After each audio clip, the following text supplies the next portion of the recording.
Well, first of all, it's very nice to be back here in the mother house of my studies. I used to be at the Department of Political Science, a few floors upstairs here. And of course, political science is a very important field within studies of what is going on in the Middle East, I think, but not sufficient. So, of course, this is a cross-disciplinary field, and I'm looking forward to sessions of discussions afterwards. That is point one. Point two is that, of course, this title, State Formations in the Arab East, Lines in the Sand or Solid Foundations, is huge. It could be the title of a 3-volume work, of course. I'll try to just limit myself to, at the most, 45 minutes and draw some lines, if not in the sand, so here, and then, as I say, look forward to the discussion afterwards. The problem, of course, always is what should be considered to be a common understanding here in this room. This is, as some of you know, the Middle East and the current states in the Middle East. And one thing is the range of colors here, but it's also actually very different states. And this is always an interesting aspect, discussing state formation in the Arab world or in the Middle East. There are some common features, and then there are lots of other features that identify the individual states as different from each other, which is, as I say, a challenge to, how do we organize a discussion around a more common problem related to state formation in the region. Well, let me very rapidly go through some points here. What are we experiencing right now? After the Arab uprisings, or is it after, or are we still in that stage? It's difficult to say. What are we observing? Are we observing a disintegrating system of states, or just a realignment of forces within the existing states and between states? That is one. This is the structure of the talk. Second question is, how do we understand the origin of the contemporary Arab states? From so-called Ottomanism to Arabism, or what are we observing on that level? Then we have to go back shortly to World War I and the colonial partition of Arab East. I'm focusing on the Arab East because, as I said, these sub-regions are diverse and have so many different questions related to them, so that what we are experiencing right now is, I think, the huge crisis is in the Arab East, and particularly in what was the Ottoman Arab part of the Ottoman Empire. So I think we could say, as a next point, there is a crisis of both Arab nationalism and political Islam as inclusive strategies for Arab liberation. And finally, we must not forget the significance of external intervention in internal struggles over state formation. Now, the Arab uprisings can be considered as, I think, a critical juncture in modern Arab history. Critical juncture is a concept introduced, well, in many fields of academic fields, from biology to politics. Stein Rokkan is one who used that concept. Other, like Charles Tilly and others who focused or used that as, you know, a kind of a hub in the history of a state. At one juncture, you come to a juncture which is critical, where different trends, so to say, meet in a crisis that the existing structure and the existing system cannot cope and cannot really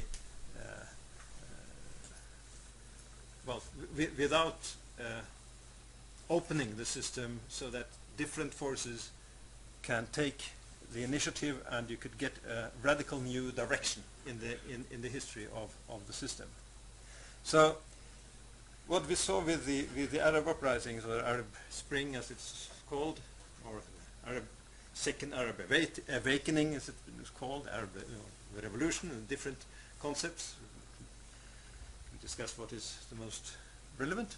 But anyway, it challenged, I think we could say with some certainty, the regional political order to its core. The individual states and the regional political order to its core. And we saw a new focus on relationship between citizens and the social conditions under which they live, and the regime ruling them. So in a way this was, as it's been called, an uprising or a revolution of citizens, not a national revolution possibly, but again we can discuss what kind of uprising, what kind of revolution, if it was a revolution, was this. But if we look at the slogans from Morocco in the west to Bahrain in the east, the slogans was struggle against injustice, against corruption, and for dignity.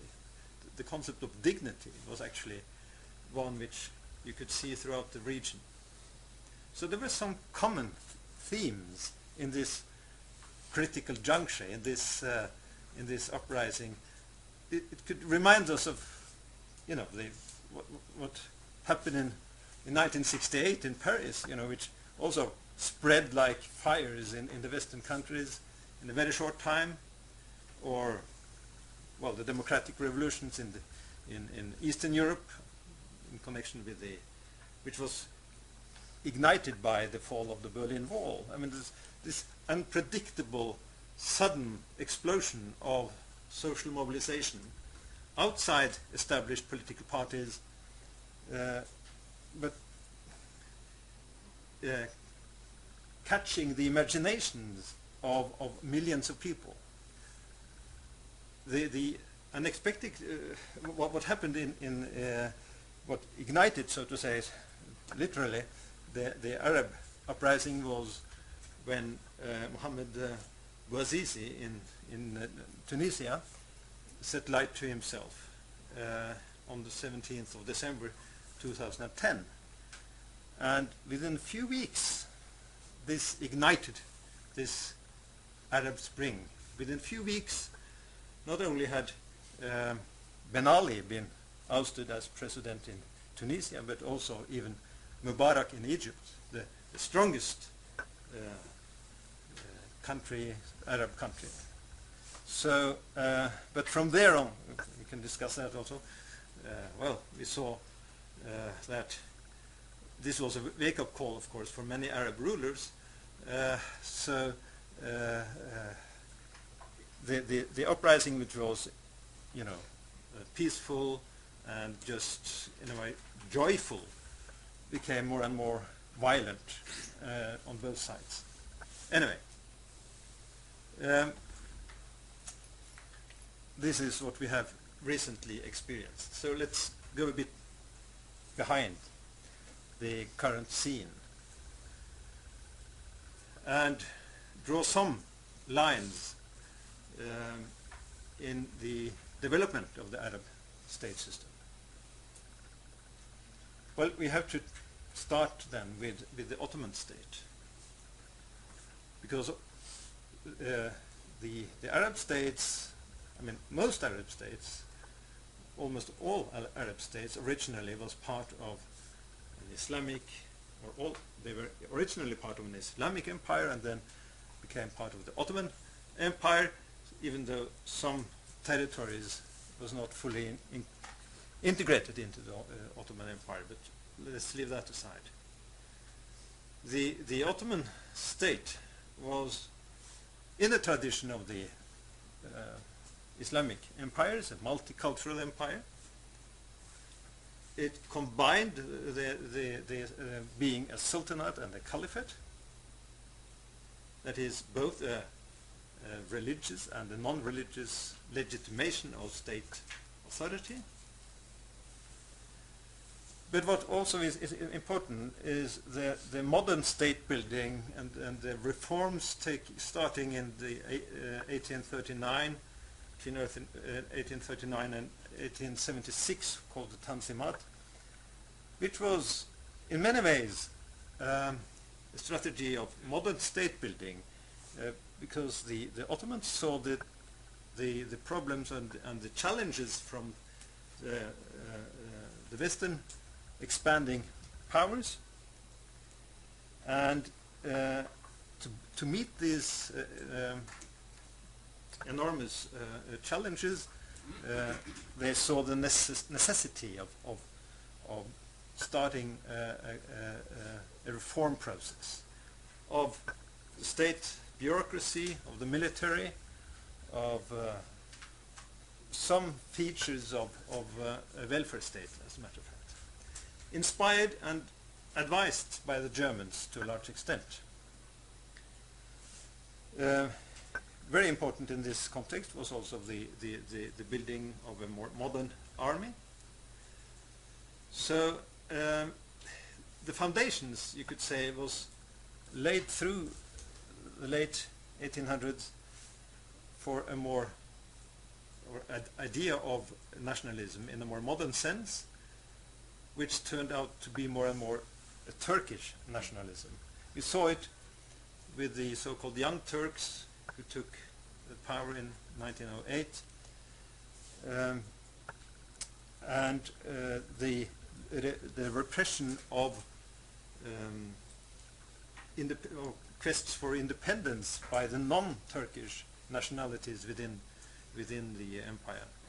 And of course, at this stage, the Ottoman Empire had shrunk very much from its high days, and the whole of North Africa was out of their effective control, even though Egypt was formally part of the Ottoman Empire until 1914, when it became a British protectorate, but Britain occupied Egypt, as you know, in 1882. And this had a lot to do with the crisis of the Ottoman state, its economic bankruptcy and many of the failed reforms. So an important point is that Arab nationalism, which was also then had its first formulations and its first mobilization in this stage, at this time, then first against the Turkish push and the oppression of Arab independence at this stage. But what was the Arab nationalism to be? What we saw was, I think, it's reasonable to say that three trends in what became Arab nationalism. It's not one trend, it's, I think, three trends. One is what I would call conservative Ottomanism. The second, religious fundamentalism, or whatever you call it, Islamism, in a way. And the third, secular nationalism. Now this Ottomanism, this conservative Ottomanism, is, I think, particularly represented by by some of the monarchical regimes in the region. We had, as I will return to, we had the so-called Arab revolt during the First World War, the Arab revolt against the Turkish or the Ottoman state, allying themselves with, particularly with Britain in the First World War. Well, that was not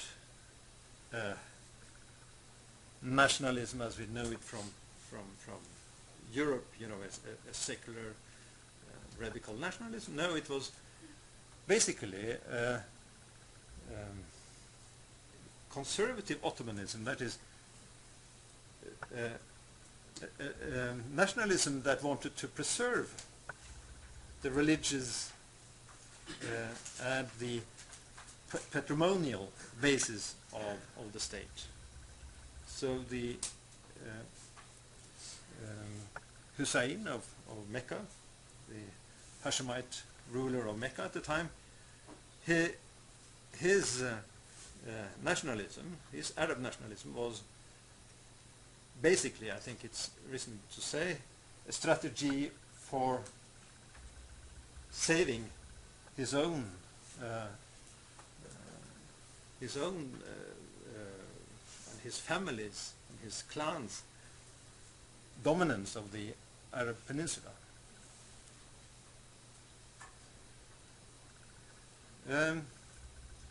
At the same time, we saw a number of religious figures in different Arab countries starting to rethink the basis of Arab society, the basis and the future of Arab states, based on reinterpretations of the religious tradition.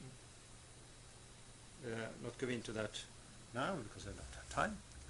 But that was one trend which is very important and which today has its different expressions, among others among the Muslim Brotherhood, but also Salafi and other trends in Islamism, as an answer to the challenges of the West and the challenges of the Turks. And then secular nationalism, which was in the first stages at least very much based on non-Muslim thinkers and politicians who wanted a secular state formation so that Muslims would not, so that the state formation should not be an Islamic state, basically. It should be, the state should be neutral in relation to religion. So we see here the tensions and also between the different ideas of Arab liberation as it emerged in this stage. So when we came to the First World War, we had this Ottoman state. It was a decentralized state with porous boundaries. As I said, Egypt was formerly still part of the Ottoman Empire, but was occupied by Britain, and boundaries in this region was not the kind of boundaries that we associate with state boundaries today. And it was basically held together by loyalties, local rulers, and the Sultanate and the Caliphate in Istanbul, Constantinople. It was also held together by a relatively strong army. So, and then we had this, the crisis was not, or multi-dimensional crisis that the Ottoman Empire experienced. Also, it must be understood in this contradiction between the modernization of the Ottoman state on the one hand, and the existence and protection of the Sultan and the Sultanate Caliphate. So, but it's important also to take into consideration here that Arabs are part of this state, as part of the structure, but part of the ruling institutions, both in Istanbul and in the regions. So the experiences that Arabs had, the evil were one, was very much based on their experiences in the Ottoman Empire. I think that is important because it's often said that Arab nationalism started in some Christian schools and missionaries in Lebanon and other places. Well, they've been important for some models, so to say, of liberation, some models of thinking, particularly in the secular tradition. But I think the experience from the Ottoman Empire is much more important.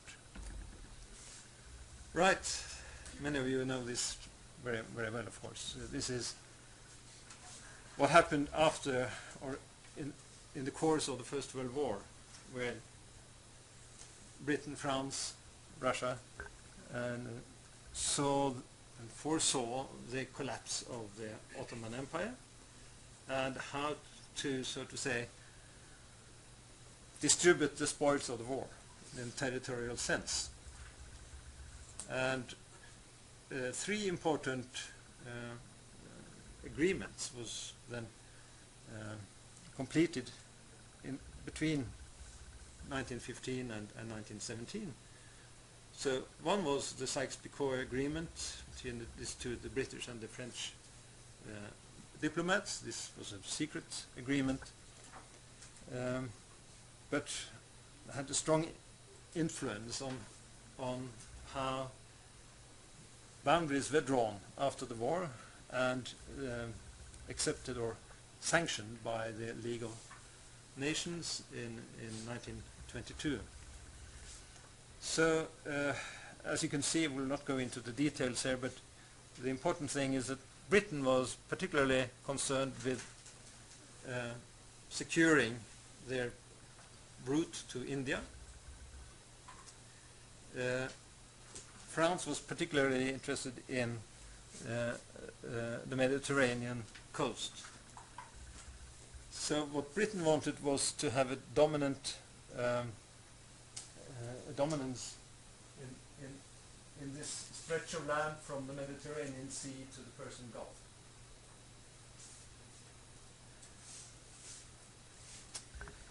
Now, of course, as you know, and as we know, the borders didn't end up exactly like this, not least because we had the Turkish nationalist war of succession after the First World War, led by Kemal Atatürk, as it has been called. So Turkey reoccupied this area, which also then changed to some degree the balance of power, not least between France and Britain, and it was the British who really dominated the colonial partition. So secondly, we have the Hussein-McMahon correspondence between 1915 and 16, between the British High Commissioner in Cairo and Sharif Hussein in Mecca. And this was basically an agreement, even though it was in the form of exchange of letters, about the British recognizing Arab independence in the Arab Peninsula right up to what became Turkey, apart from areas of particular interest to France, which is then this area here, districts like west of Hama, Homs, and Damascus. So there's been long discussions of what that really meant. For instance, if it actually included Palestine or not. But I'm not going further into that now. But this was the second agreement, and the third was, of course, the Balfour Declaration in 1917. The British Foreign Secretary, his letter to the British Zionist Federation that Britain would support the establishment of a national home for the Jewish people in Palestine. Now, at the time, Palestine also included what is today Jordan, but it was then in connection with the establishment of the mandate system by the League of Nations. The eastern and western part of Palestine was distinguished, so the Jewish national home was understood to be established in the western part of what is then called Palestine. And of course we could go further into the whole discussion of the Balfour Declaration, the mandate system. What I've called the double commitment here is that the international society at the time, or the colonial dominated League of Nations, their commitment in the mandate system related to Palestine was what we call the double commitment, because the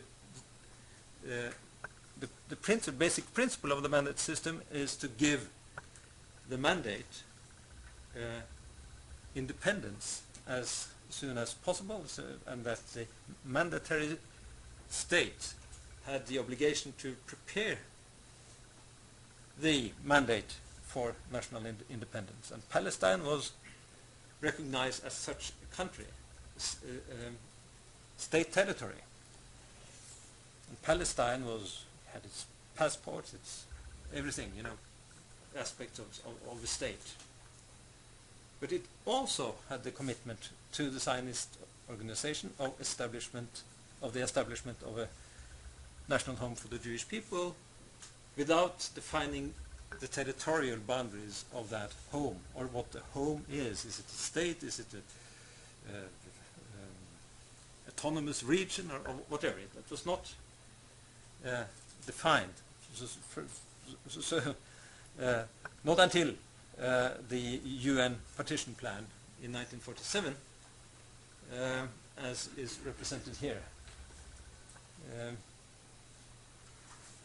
The reason why I display the UN partition plan here is because there is a line, so to say, a logical line between the Balfour Declaration, the mandate system, and the UN partition plan. It's still the double commitment. And the double commitment in 1947 was a two-state solution, as is represented here. But of course, the significance of the Palestine problem in the whole regional play for state formations, of Arab state formation, is difficult to overstate, actually, because it's extremely important because of both the geopolitical position of Palestine in between eastern and western Arab territories, and because it was considered as a bridgehead for continued colonial domination in the region.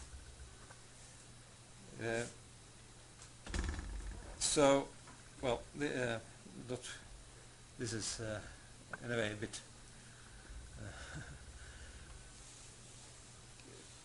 when I look at this map, it's two things. One is, yes, this is actually what is happening. You know, the Palestine is just withering because of expansion of the Jewish settlements and the state of Israel. On the other hand, we now see that the two-state solution is probably no longer possible, and we are probably returning maybe to this situation. And that tells me one important thing is that it's so difficult, it seems, to change the boundaries that the colonial powers actually introduced during and after the First World War. It's amazing that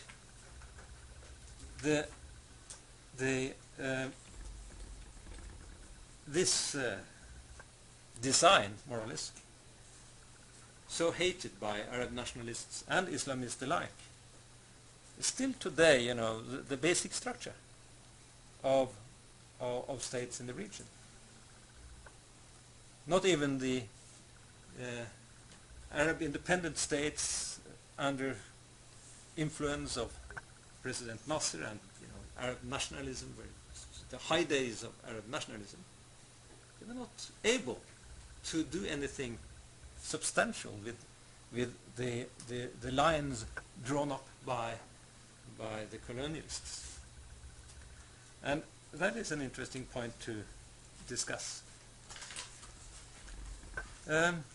So we saw with the Second World War, the colonial retreats, which was a wake-up call for Arab nationalists. You know, this is our moment for liberation, for creating our own future, really.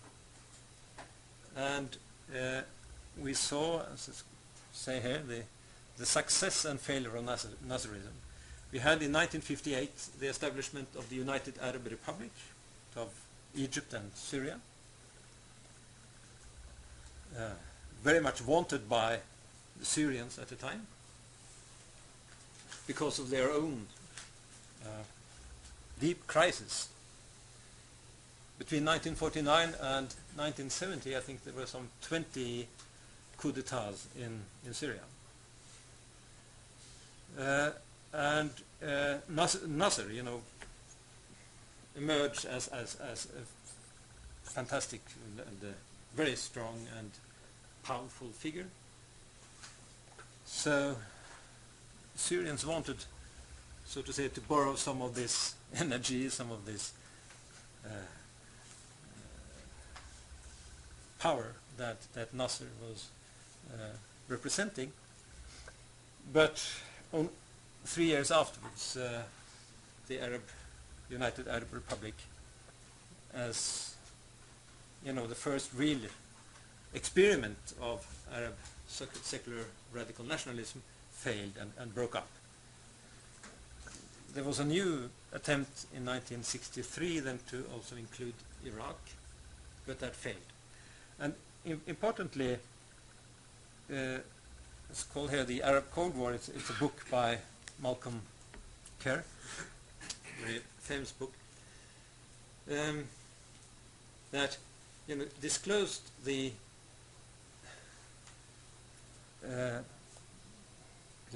rivalry between state authorities here. I mean, it turned out that the bureaucracy and the vested interest by the actors who had been installed also by Western powers, which had developed in the different Arab states, they were so strong that it was absolutely impossible to realize a kind of Arab United Republic or a federation of Arab states. Also because I think there was I mean, both Iraq and Egypt saw upon themselves as leaders, as leading forces in Arab liberation, and the Iraqis didn't want to be dominated by Nasser. etc., etc. You know, so they didn't get out of that Arab Cold War, and you had the war between Egypt and Saudi Arabia. It was a complicated picture. So the states stood through, you know, the onslaught, so to say, by Arab nationalists,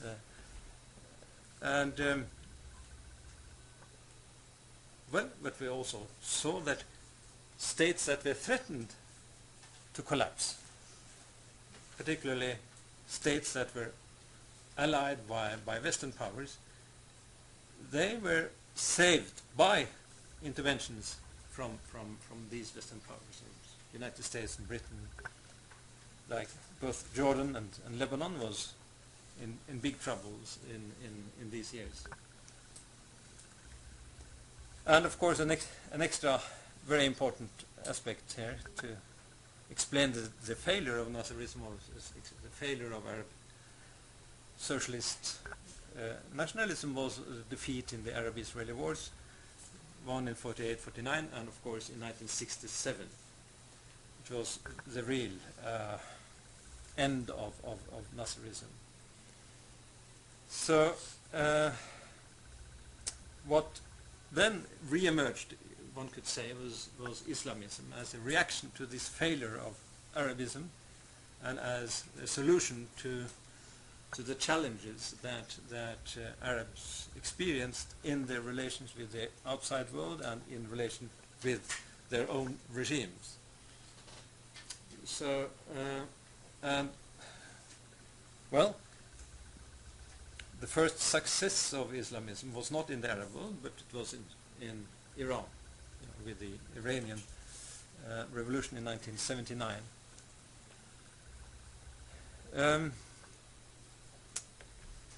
To what extent Iran is a success can be discussed, but in many ways it could be said to be a success in relation to many Arab states, at least. But again, that is something that we could discuss. And more up to date, of course, we saw that Islamism failed in Algeria in 1991, and more importantly, it failed in Egypt in 2012-2013 because of the coup, and why the coup again can be discussed, but obviously there was a problem for the Muslim Brotherhood to define itself as a state-bearing force, you know, and how they should integrate, or how they should lead Egypt in an inclusive state-building process.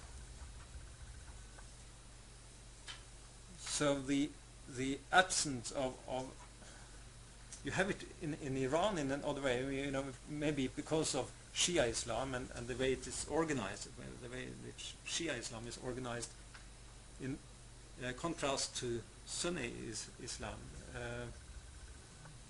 may have something to do with the problem of finding a state idea within Sunni, you know, Islamic Sunni thinking.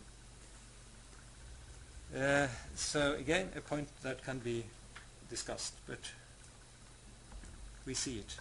And then, of course, we have the what is now considered to be a challenge, the so-called Shia Cressent, or axis, and the sectarian warfare, the sectarian tensions that have been building up over the last since the turn of the century. It's okay.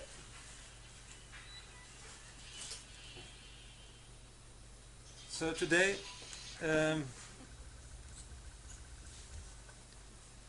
what was not expected at all, 10, 15 years ago, I think. Or